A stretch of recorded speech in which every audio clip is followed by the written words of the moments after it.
Azad Kashmir election میں تحریک انصاف نے میدان مار لیا۔ 25 سیٹیں اپنے نام کر کے سادہ اکثریت حاصل کر لی۔ 45 میں سے 44 حلقوں کا رزلٹ فائنل۔ پیپلز پارٹی نے 11 سیٹیں اپنے نام کیں۔ غیر حتمی نتائج کے مطابق مسلم لیگ نون 6 سیٹوں پر کامیابی سمیٹ سکی۔ مسلم کانفرنس اور JKPP نے ایک سیٹ پر کامیابی حاصل کی۔ PTI کے کارکنوں کا مختلف علاقوں میں جشن۔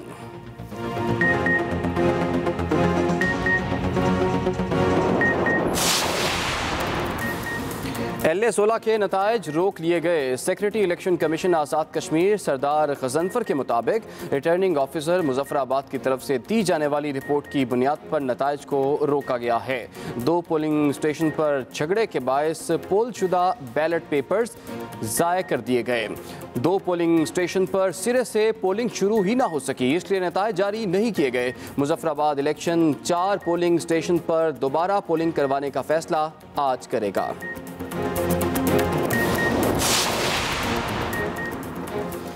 کراچی میں انٹر کے سالانہ امتحانات کا آغاز۔ 12ویں جماعت کا پہلا فزکس کا پرچہ جاری۔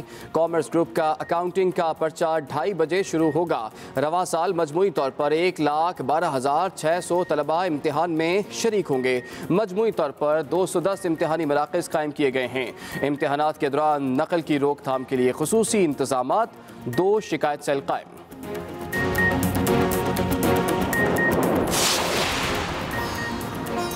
اور کرونا کی چوتھی لہر خطرناک۔ پاکستان میں مہلک وائرس مزید 32 جانیں لے گیا۔ 24 گھنٹوں کے دوران 3,752 نئے کیسز رپورٹ ہوئے۔ NCOC کے مطابق ملک بھر میں مثبت کیسز کی شرح 7.51% تک جا پہنچی۔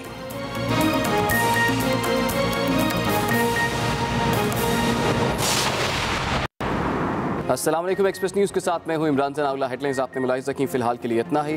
ہر وقت باخبر رہنے کے لیے آپ وزٹ کر سکتے ہیں ہماری ویب سائٹ express.pk۔ اس کے علاوہ آپ ہمیں فیس بک اور ٹویٹر پر بھی فالو کر سکتے ہیں۔ تو دیکھتے رہیے ایکسپریس نیوز اور رکھیے ہر خبر پر نظر۔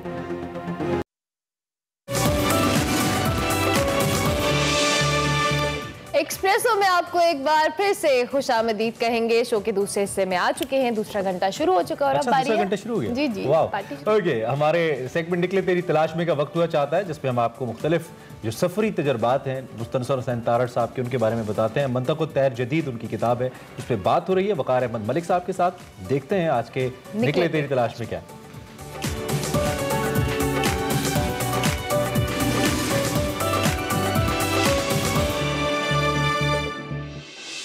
السلام علیکم ناظرین، میں ہوں وقار احمد اور آپ دیکھ رہے ہیں نکلے تیری تلاش میں۔ تارڑ صاحب سے ان کے ناول منطق الطیر جدید پر گفتگو کا سلسلہ جاری ہے۔ ان سے سوالات ہم کر رہے ہیں منطق الطیر جدید کے حوالے سے۔ تارڑ صاحب، انہی سوالات کا سلسلہ ہم جاری رکھتے ہیں اور آپ سے سوال یہ ہے منطق الطیر جدید کے حوالے سے، آپ سے سوال یہ ہے کہ علم کا ایک ذریعہ تو سر سائنس ہے، یعنی حسیات کے جو تجربے میں جو چیزیں آتی ہیں، جو قابل مشاہدہ ہوتی ہیں، جن کو جو ریپلیکیٹ ہو سکتی ہیں، جن کو دہرایا جا سکتا ہے، ان کو ہم سائنس کہہ لیں، تو ایک ذریعہ علم یہ ہو گیا۔ دوسرا ذریعہ علم ہم اس طرف جائیں گے جس طرف ایلیڈس سیگزلے ہے یا ولیم جیمز ہیں یا اقبال ہیں، کارل جونگ ہیں ہمارے نفسیات کے، جو وجدان یا احساس یا اس کو بھی یہ پرسنل ایکسپیرینسز میں جو آتی ہیں چیزیں، اس کو بھی ذریعہ علم مانتے ہیں۔ تارڑ صاحب، آپ کی جو بعد میں آنے والی تحریریں ہیں، یعنی جس طرح بھی ہم منطق الطیر جدید کی بات کریں یا تو اس میں آپ کا ٹلٹ یا آپ کا رجحان اسی طرف نمایاں سا نہیں نظر آتا؟ مطلب یہ ایک میں بحثیت کاری آپ سے پوچھ رہا ہوں۔ وہ جو سوچ کی ایک ہے پہلو، جی، وہ تو شروع سے تھا۔ ٹھیک ہے، مطلب میں پھر وہ پکھیرو کا حوالہ دیتا ہوں جو پنجابی میں نے لکھا، اور اس میں گدھ آپس میں باتیں کرتے ہیں، اس میں اور پرندے آپس میں باتیں کرتے ہیں، اور وہ سارا پیٹرن جو ہے وہ وحدت الوجود کا ہے۔ اسی طرح باقی جتنے ناول ہیں ان میں بھی جستا جستا آپ کو ایسے کریکٹر ملیں گے۔ چنانچہ یہ نہیں ہے کہ اس عمر میں آ کے تو مطلب کہ یہ اب یہ سلسلہ شروع ہو گیا۔ میرا خیال ہے کہ ہر شخص میں ایک اب اسپریچولزم کہہ دیں، ہر شخص میں موجود ہوتی ہے ایک رمق۔ اب اس یہ کہہ لیں کہ ایک چنگاری ہوتی ہے، اب وہ بھڑکتی ہے یا نہیں بھڑکتی یہ علیحدہ بات ہے۔ ٹھیک، آخری عمر میں وہ اس لیے بھڑکتی ہے کہ باقی تمام چنگاریاں بجھ جاتی ہیں، تو شاید اس لیے. لیکن اس کے یہ جو جواز ہے اس کو میں اس لیے نہیں مانتا کہ اس کے بعد میں نے بالکل ایک ناول جو ہے شہر خالی کوچہ خالی لکھا ہے. وہ ناول ہے, اس میں کوئی تصوف یا کوئی وجدان یا اور کوئی چیز نہیں, ڈائریکٹ ایک جو مشاہدہ ہے اس کو میز پہ بیٹھ کے قلم بند کیا گیا. طاہر صاحب, نیوٹینین فزکس سے آئنسٹائن تک ہم چلے جائیں تو مطلب سائنس کے حوالے سے ایک خاص اعتماد ایک حاصل ہوا کہ ہم چیزوں کو پرڈکٹ کر سکتے ہیں, اور ایک بڑا زبردست اعتماد دیا سائنس نے. لیکن اگین پھر بھی انسالوڈ جو کویسچنز ہیں یا پیراڈاکسز ہیں ان کی تعداد اتنی زیادہ ہے, اور سائنس کے اندر بھی بہت ساری ایسی چیزیں ہیں جنہوں نے دوبارہ سے ہماری توجہ جو ہے وہ دوسرے والے علم کی طرف, جس کو ہم روحانی علم کہہ لیں, اسپرچولیزم کہہ لیں, لونر نالج کہہ لیں, کچھ بھی کہہ لیں, اس طرف ہماری توجہ تھوڑی سی آئی ہے. اچھا, الکیمسٹ کے حوالے سے میرا سوال یہ ہے کہ اس طرح کے جو بہت سارے ایسے ناول ہیں جو ایسٹرن تھاٹس پہ مبنی ہیں, انہوں نے مغرب میں بے تحاشا مقبولیت حاصل کی ہے.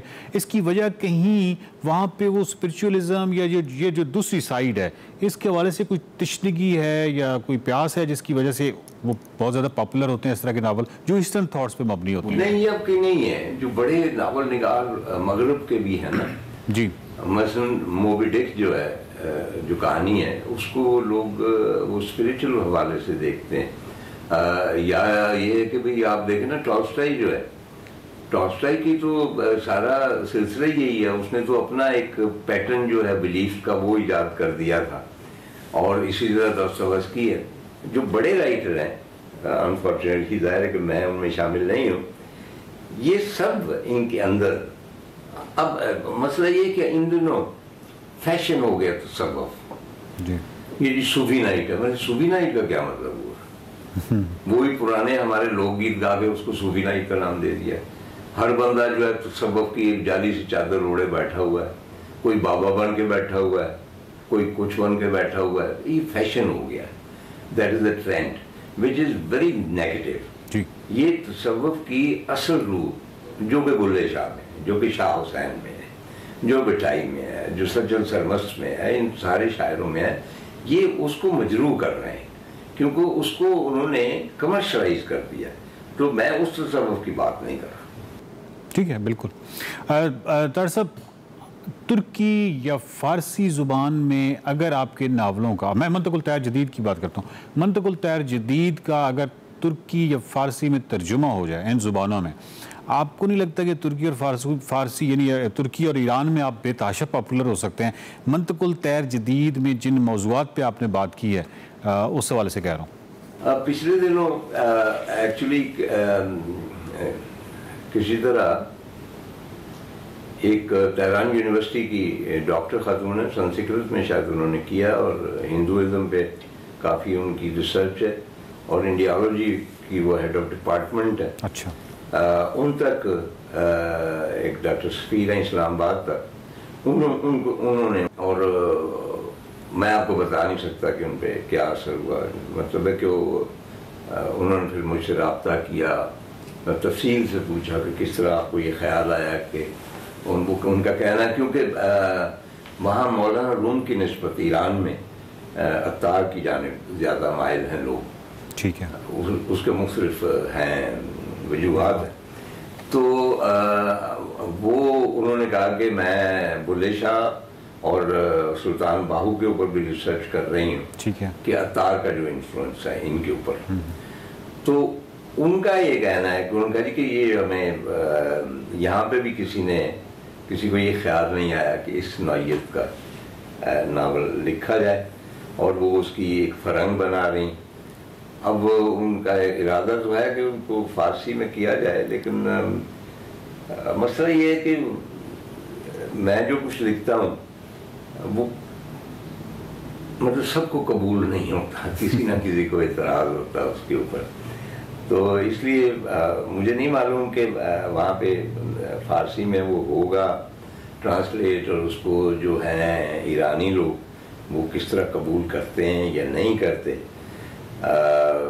لیکن یہ ہے کہ وہاں پہ تہران یونیورسٹی میں باقاعدہ اس پہ کام ہو رہا ہے, اور میرے باقی بلکہ انہوں نے منگوائے ناول, مثلا جو ہے